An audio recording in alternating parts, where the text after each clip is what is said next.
السلام علیکم ورحمۃ اللہ وبرکاتہ۔ رب اشرح لی صدری ویسر لی امری واحلل عقدۃ من لسانی یفقہوا قولی۔ الحمد للہ رب العالمین والصلاۃ والسلام علی سیدنا محمد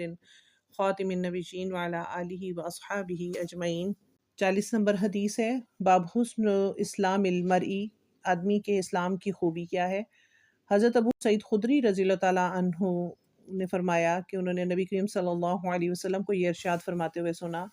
کہ جب ایک بندہ مسلمان ہو جائے اور اس کا اسلام عمدہ ہو یقین اور خلوص کے ساتھ، تو اللہ اس کے ہر گناہ کو جو اس نے اسلام لانے سے پہلے کیا ہوگا معاف فرما دیتا ہے، اور اب اس کے بعد بدلہ شروع ہو جاتا ہے، یعنی ایک نیکی کے عوض 10 گنا سے لے کر 700 گنا تک ثواب ملے گا، اور ایک برائی کا اسی برائی کے مطابق بدلہ دیا جاتا ہے، مگر یہ کہ اللہ تعالیٰ اس برائی سے بھی درگزر کرے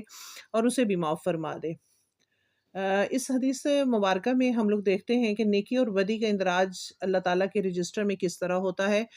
ایک شخص سے جو سچے دل سے مسلمان ہو جائے، جب کوئی عمل سرزد ہو جاتا ہے تو وہ اللہ کی نگاہ میں بہت بڑا وزن رکھتا ہے۔ اب یہ اس کا فضل ہے کہ نیکی کا اجر 10 گنا تک دے یا 700 گنا تک عطا فرمائے،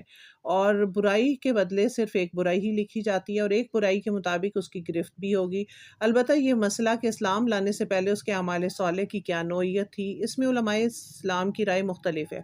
مگر احادیث کو دیکھا جائے اس کی روشنی میں محققین کی جو رائے ہے اور جو انہوں نے اختیار کی ہے وہ یہ ہے کہ اگر وہ شخص مسلمان ہو گیا تو اس کے گزشتہ نیک اعمال بھی اس کی نیکیوں میں شامل کر دیے جاتے ہیں، ورنہ ان سب نیکیوں کا بدلہ اسے اسی دنیا میں دے دیا جاتا ہے۔ تو اسلام کی جس خوبی کی طرف اشارہ ہے وہ یہ کہ آدمی کا دل نفاق کے کھوٹ اور ریا کی آلودگی سے پاک ہونا چاہیے۔ حضرت ابو ہریرہ نقل کرتے ہیں کہ نبی کریم صلی اللہ علیہ وسلم نے فرمایا کہ تم میں سے کوئی شخص جب اپنے اسلام کو عمدہ بنا لے، یعنی نفاق اور ریا سے پاک کر لے، تو ہر نیک کام جو وہ کرتا ہے اس کے عوض 10 سے لے کر 700 گنا تک نیکیاں لکھی جاتی ہیں، اور ہر برا کام جو کرتا ہے وہ اتنا ہی لکھا جاتا ہے۔ یعنی دیکھیں اسلام کی کتنی خوبی ہے کہ اگر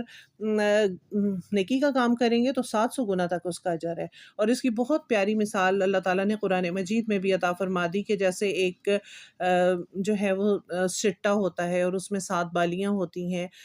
گندم کا اگر پودا لے لیں تو اس میں اس کی 7 بالیں ہوتی ہیں، اور ہر بال میں جو ہے وہ 100 دانہ ہوتا ہے، تو اس طرح سے اللہ تعالیٰ اعمال کے اوپر بڑھا چڑھا کے اجر دیتا ہے۔ لیکن اس میں 2 چیزیں نہیں ہونی چاہیے، نفاق بھی نہیں ہونا چاہیے اور ریاکاری بھی نہیں ہونی چاہیے۔ یہ دونوں چیزیں ہمارے عمل کو خراب کر دیتی ہیں اور اس کا کوئی فائدہ نہیں ہوتا۔ اگر ہمارے کسی بھی عمل میں ریا آ جاتی ہے تو اس کا ہمیں کچھ بھی اجر نہیں ملے گا، چاہے وہ عمل کتنا ہی بڑا کیوں نہ ہو۔ تو اللہ تعالیٰ ہمیں ریا سے پاک زندگی گزارنے والا بنائے، نیکیاں کرنے والے بنائے، اور اللہ تعالیٰ سے دعا کرتے ہیں کہ بہت زیادہ نیکیاں ہمارے نامہ اعمال میں لکھ لیں۔ اور ایک بات جو اللہ تعالیٰ نے فرمائی قرآن مجید میں کہ من جاء بالحسنہ، کہ جو نیکیاں لے کر آئے گا۔ ہم لوگ نیکیاں کر کے تو پھر اس کو ضائع کر دیتے ہیں، ہم غیبت کرتے ہیں، ہم ایسے اعمال کرتے ہیں جیسے ہماری نیکیاں ضائع ہو جاتی ہیں۔ تو میرے رب نے فرمایا کہ جو لے کے آئے گا نیکیاں، تو اللہ تعالیٰ ہم سب کو نیکیاں لے جانے والا بنا دے، جو بھی ہم عمل کریں وہ ہمارے نامہ اعمال میں محفوظ فرما دے۔